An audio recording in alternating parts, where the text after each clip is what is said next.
Bismillahirrahmanirrahim. Baik, sekarang kita akan mengkaji bagaimana tata tertib apabila seseorang mendengar daripada azan. Jadi di sini dijelaskan bahwa apabila seorang dia mendengar azan, maka hendaklah dia menjawabnya. Jadi Allahu Akbar dijawab, asyhadu an la ilaha illallah wa asyhadu an la ilaha illallah wa asyhadu anna Muhammadar Rasulullah, juga dijawab dengan asyhadu anna Muhammadar Rasulullah. Hayya 'alas shalah, hayya 'alal falah dijawab dengan la haula wala quwata illa billah. Kemudian ditambah dengan ketika hayya 'alal falah, Allahumma ij'alna atau Allahumma ij'alni minal muflihin. Kemudian bila seorang muadzin dia mengatakan as-salatu khairum minan naum, maka ini dijawab sadaqta wa bararta wa ana 'ala dzalika minasy syahidin. Begitu juga apabila mendengarkan iqamah, katakan apa yang seperti diucapkan oleh orang yang qomat. Jadi menjawab azan ini hukumnya adalah sunnah.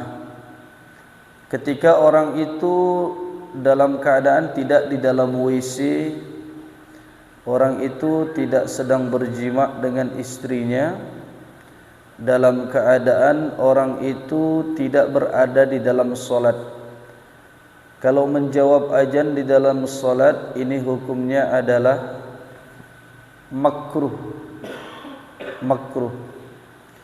Tapi kalau dia mengatakan ketika menjawab azan dari si muadzin, as-salatu khairum minan naum, dia menjawab sadaqta wa bararta wa ana 'ala dzalika minasy syahidin. Bila dia jawab seperti ini, maka salatnya batal. Karena dia seolah-olah berbicara dengan si muadzin. Tapi kalau dia menjawab Allahu akbar, asyhadu an la ilaha illallah, asyhadu anna Muhammadar Rasulullah, ini hukumnya adalah makruh. Kemudian jemaah subuh yang dirahmati oleh Allah Subhanahu wa taala, seseorang dia menjawab azan boleh apabila dia tidak mendengar azan, kemudian dia menjawabnya daripada awal sampai dengan akhir, ataupun dia mendengar sedikit saja. Dia mendengar cuman lafaz la ilaha illallah, kemudian dia jawab la ilaha illallah, dia balik lagi Allahu akbar, asyhadu an la ilaha illallah, asyhadu anna Muhammadar Rasulullah, la haula wala quwata illa billah, la haula wala quwata illa billah, Allahu akbar, la ilaha illallah. Jadi kesunahan dalam menjawab azan ini sangat dianjurkan daripada baginda Nabi sallallahu alaihi wasallam. Kemudian setelah selesai daripada azan, maka hendaklah kita berdoa dengan doa yang masyhur, Allahumma rabb hadhihi da'wati tammah was salatil qa'imah ati sayyidina Muhammadin al wasilah ila akhir doa.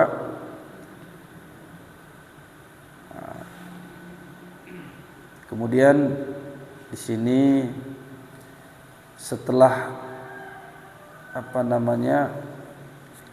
menjawab daripada azan, ini dibahas mengenai solat fardu, yang mana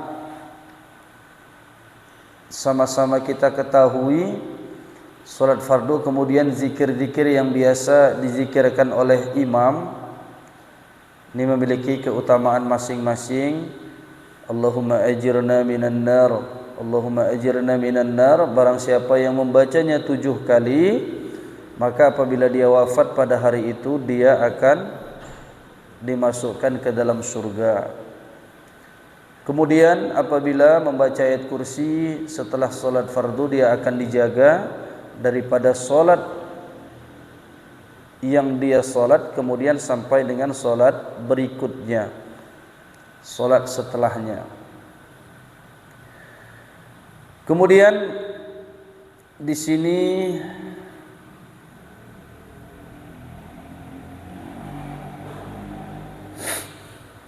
akan dibahas adabu ma baina tulu'i syamsi ila zawal. Adamu ma baina tulu'i syamsi ila zawal.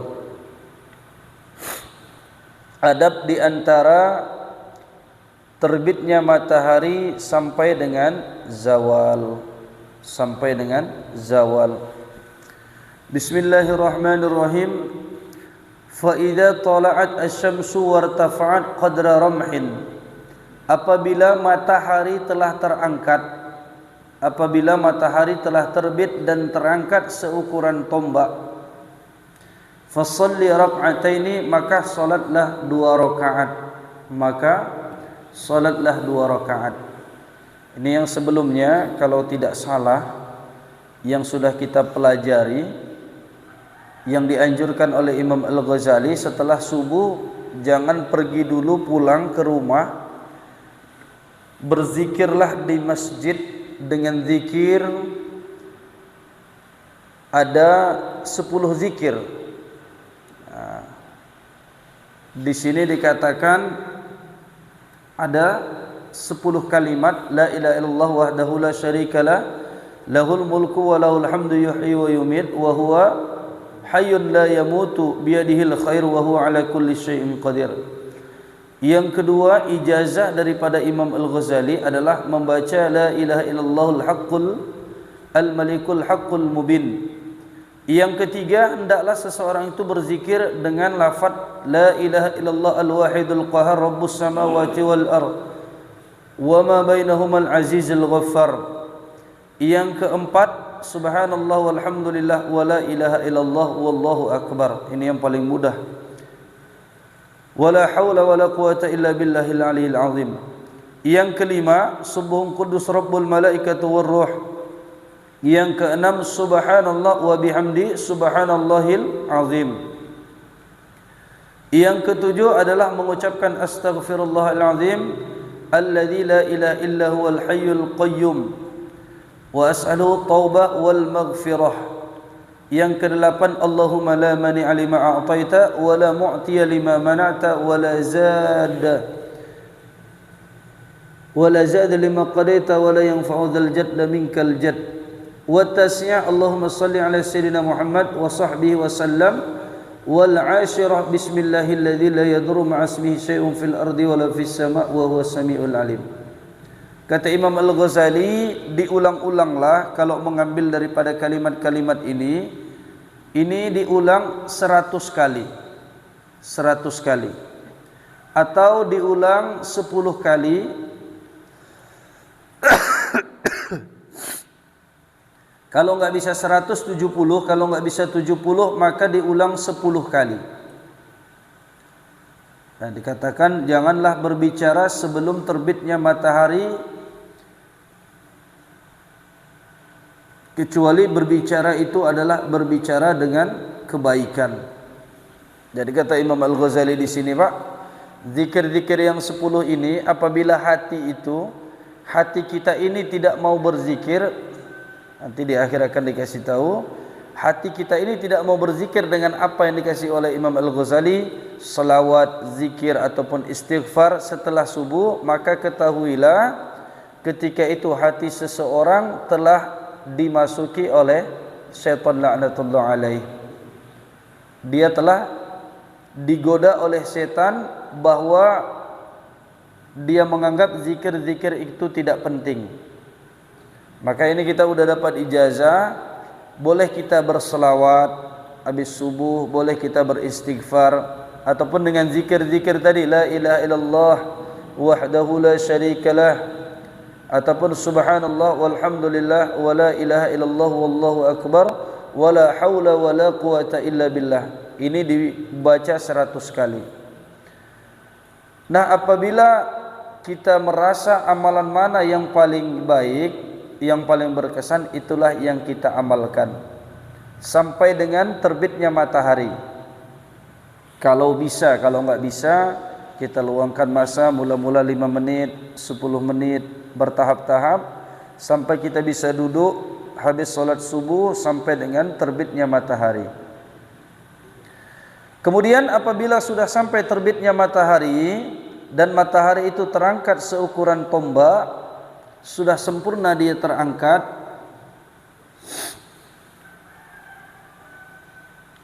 maka ketika itulah inda zawalil waqtil qaraha lis salah, ketika itulah hilang waktu kemakruhan untuk salat. Fa innaha makruhatun min ba'di fardhu as-subuh ila irtifa'i syamsi, maka sesungguhnya makruh daripada setelah solat fardu subuh sampai dengan terangkatnya matahari. Jadi tidak ada solat sunnah setelah solat subuh sampai dengan terangkatnya matahari. Berbeda apabila seseorang dia tidak sempat mengerjakan solat qobliyah subuh, maka dia boleh mengerjakan setelah solat subuh. Jadi saya tidak sempat solat qobliyah subuh, kemudian saya kerjakan setelah subuh, itu tidak mengapa, hukumnya tidak makruh. Fa idza adha an-nahar wa madha minhu qaribun min rub'ihi fa shalli salat ad-duha.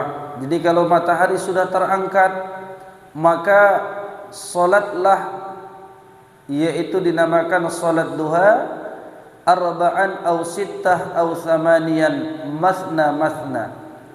Salat duha 4, 6 atau 8 rakaat. 4, 6 atau 8 rakaat. Jadi dalam mazhab Syafi'i, sebahagian para ulama mengatakan bahwa tidak ada yang namanya salat Isra. Tidak ada yang namanya salat Isra. Namun ashabu Syafi'i, sebagaimana yang dinukilkan di dalam kitab Al-Baijuri, itu mengatakan salat Isra' itu ada. Salat Isra' itu ada. Jadi ulama-ulama India, salat Isra' itu waktunya kapan? Waktunya adalah kurang lebih 90 menit daripada setelah waktu salat subuh. Namanya salat Isra'. Tapi kebanyakan mazhab Syafi'i mengatakan tidak ada. Yang ada yang namanya salat duha. Langsung salat duha. Jadi salat duha itu dia 4, 6 ataupun 8. Nah, ini sering dilakukan oleh baginda Nabi sallallahu alaihi wasallam. Wa hiya afdaluha, paling utamanya adalah 8. Paling utamanya 4, wa aktsaruha, dan paling banyaknya 8, al-mu'tamad, atas pendapat yang mu'tamad. Caranya masna-masna, salat duha itu dikerjakan 2 rakaat. Daripada 2 rakaat itu salam, setiap 2 rakaat mengucapkan salam, dan itu adalah lebih afdal. Kemudian Imam As-Suyuti menyebutkan annal afdala ay yaqra'al insan fi raq'atil ula minha ba'dal Fatihah surah wa syamsi bitamamiha wa fi tsaniyah al-Fatihah wa surati wad-duha. Kata Imam Suyuti bahwa yang lebih afdal seseorang itu di dalam rakaat yang pertama dia membaca surah Al-Fatihah, kemudian membaca surah wasyamsi wadduhaha dengan sempurna. Dan pada rakaat kedua dia membaca Al-Fatihah dan membaca surah wadduha. Dan pendapat ini juga diikuti oleh Imam Ibnu Hajar.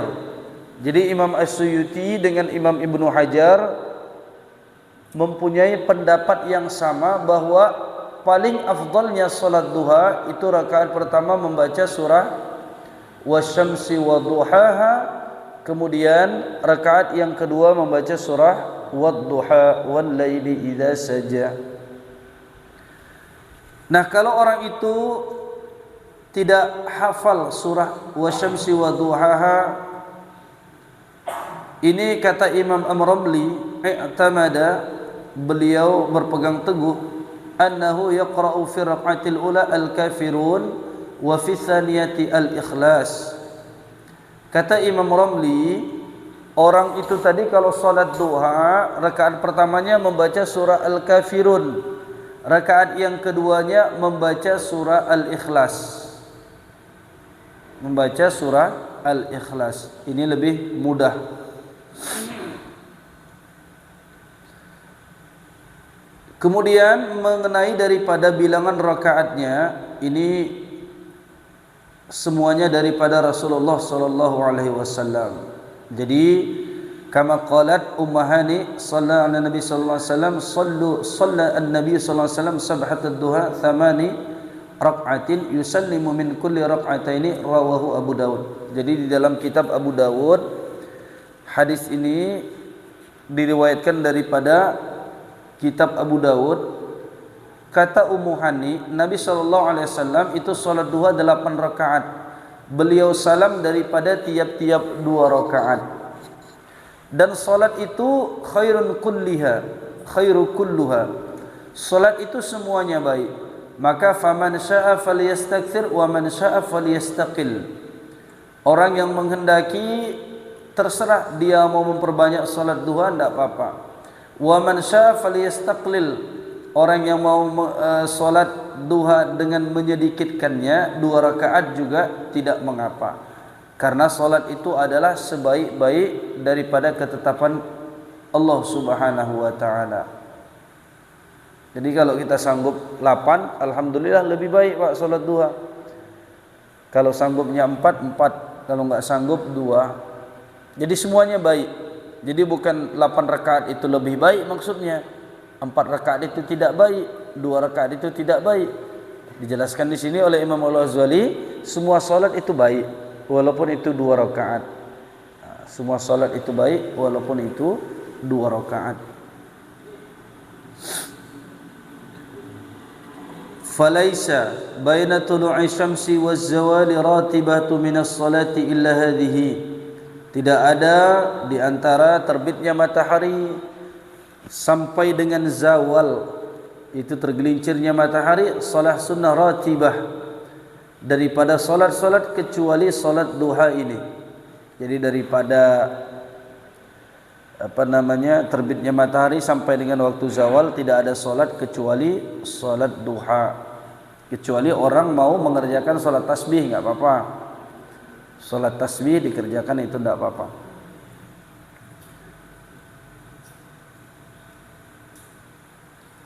Kemudian fama fadula anha min awqatika falaka fi arba'ati halatil hala al-ula wa hiya afdalu an tusarrifahu.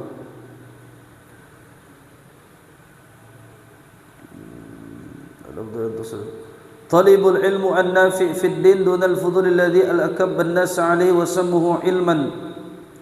Jadi setelah kita mengerjakan zikir pada pagi hari, kemudian kita salat duha, ini kata Imam Al-Ghazali ada 4 golongan orang ketika itu. Yang pertama dikatakan adalah seseorang itu dia mentasarrufkan untuk menuntut ilmu, mempelajari ilmu. Ilmu an-nafi', ilmu yang bermanfaat di dalam agama. Jadi ilmu yang bermanfaat. Kemudian di sini dituliskan, apakah ilmu yang bermanfaat itu? Apakah ilmu sihir yang dimaksud di sini? Ini di sini tidak dikatakan ilmu yang bermanfaat di sini, Pak. Ilmu sihir, ilmu mengenai perbintangan.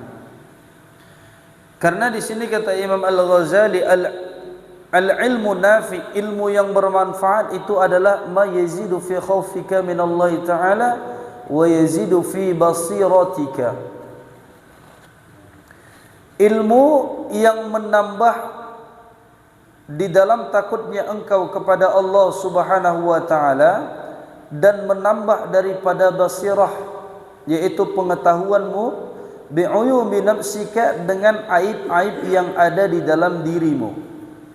Jadi ilmu yang bermanfaat ciri-cirinya adalah orang itu bertambah takutnya kepada Allah Subhanahu wa taala dan bertambah mengetahui tentang aib-aib atau cacat yang ada di dalam dirinya, bukan cacat atau aib yang ada di dalam diri orang lain. Jadi kalau kita bertambah ilmu tapi makin bersangka buruk kepada orang lain, itu namanya bukan ilmu nafi. Kita dapat ilmu tapi rasa takut kepada Allah itu enggak bertambah. Itu ilmunya kurang bermanfaat. Jadi ciri-ciri di sini kata Imam Al-Ghazali, ilmu yang bermanfaat adalah bertambahnya takutnya seseorang kepada Allah Subhanahu wa taala dan bertambah mengenai aib akan dirinya. Dan bertambah fi ma'rifatika bi'ibadati rabbik. Bertambah juga makrifat pengetahuan seseorang itu dengan beribadah kepada Allah Subhanahu wa taala. Lama dia beribadah, makin kenal dia dengan Allah, makin terasa nikmat dia beribadah dengan ilmunya. Wa yaqillu min raghbatika fid dunya wa yazidu fi raghbatika fil akhirah. Ciri ilmu yang bermanfaat juga seseorang itu makin sedikit cintanya kepada dunia, makin bertambah cintanya kepada kampung akhirat. Ini ciri ilmu yang bermanfaat. Wa yaftahu basiratuka bi afati a'malika hatta tahtarizu minha. Dan terbukalah basirah pengetahuan seseorang dengan kurangnya amal-amal yang dikerjakan, sehingga dia memeriksa daripada amal-amal yang telah dia kerjakan.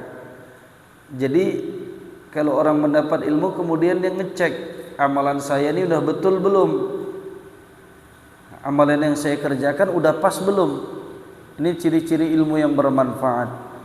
Nah, kalau ada kekurangan-kekurangan kemudian dia langsung menutupi dengan pengetahuannya mengenai ilmunya, sehingga ada peningkatan di dalam amal. Maujud tarqiyah, ada peningkatan di dalam amal. Kira-kira solat udah betul belum? Kira-kira solat ini udah paham betul dengan makna yang diucapkan, dengan makna ataupun surah atau ayat yang dibaca. Ini kalau belum paham berarti masih ada kekurangan. Berarti sama saja dengan ya ayyuhalladzina amanu la taqrabus salata wa antum sukara hatta ta'lamu ma taquluna wa la junuban illa 'abiri sabilin hatta taghtasilu. Sama dengan solatnya orang mabuk. Orang mabuk itu dilarang Allah untuk mengerjakan solat. Kata Imam Al-Ghazali di dalam Ihya, zaman sekarang enggak ada orang mabuk itu yang dia solat. Jadi bagaimana maksudnya? Banyak orang seperti orang mabuk dia solat. Apa? Dia solat tapi dia tidak mengetahui apa yang dia ucapkan. Orang solat itu kan Pak, mengucapkan apa yang dibaca oleh dia, kemudian dia merenungi maknanya, baru dia mengetahui apa maksud daripada perbincangannya kepada Allah Subhanahu wa taala. Orang mabuk itu enggak tahu dia apa yang dia ucapkan, enggak tahu dia maknanya. Jadi kebanyakan di dalam Ihya, bukan kata saya, orang itu solat seperti orang mabuk, tidak mengetahui apa yang dia ucapkan. Artinya tidak tahu makna apa yang dia ucapkan. Ya minimalnya kita ini pahamlah Pak arti atau makna daripada Al-Fatihah. Ketika mengucapkan iyyaka na'budu wa iyyaka nasta'in, tertanam rasa harap kepada Allah Subhanahu wa taala, tertanam rasa khauf, takut kepada Allah.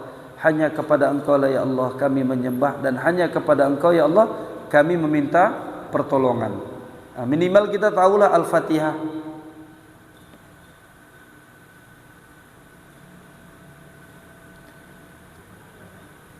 Wa yutli'uka ala makayyidis syayatin, dan telah menampakkan ilmu tadi kepada engkau atas tipu daya syaitan laknatullah alaih, wa khururihi, sama juga tipu daya memperdayanya syaitan laknatullah alaih, ala ulama isu, kepada ulama-ulama su. Jadi orang yang punya ilmu warisannya baginda Nabi sallallahu alaihi wasallam, ilmu daripada Allah Subhanahu wa taala. Ilmu itu dia bisa melihat, bisa mengetahui ulama ini adalah ulama su, ulama-ulama ini adalah ulama yang benar, ulama ini adalah ulama ahlu sunnah wal jamaah, ulama-ulama ini adalah ulama su. Ini awal-awal udah dibahas juga, cuman di sini dibahas lagi. Siapa ulama-ulama su? Adalah orang-orang yang tujuan mereka daripada ilmu adalah mencari kenikmatan-kenikmatan dunia, dan ilmu itu adalah digunakan sebagai tawassul untuk mendapatkan kemuliaan, untuk mendapatkan martabat. Hatta arduhum, sehingga tujuan daripada mereka adalah limaqatillahi ta'ala, tujuan mereka adalah kepada murka Allah Subhanahu wa taala, wa sukhtihi, dan kemarahan Allah Subhanahu wa taala. Haitsu akalu dunya biddin, sekiranya ketika ataupun sekiranya mereka ulama-ulama memakan harta dunia dengan menjual agama mereka. Nah, ini Pak, ilmu yang bisa melihat ini ulama yang benar, ini ulama yang tidak benar. Itu namanya ilmu nafi, ilmu yang bermanfaat. Jadi mungkin kita banyak melihat di medsos, kita melihat di TV bagaimana ulama-ulama, ini ulama su, ulama yang benar. InsyaAllah kita bisa melihat.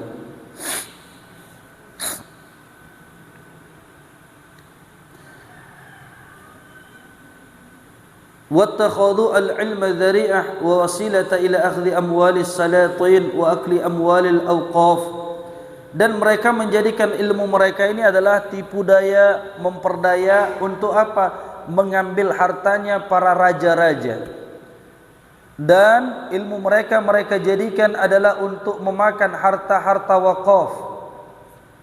Nah, jadi jual ini wakaf ini, macam-macam. Kemudian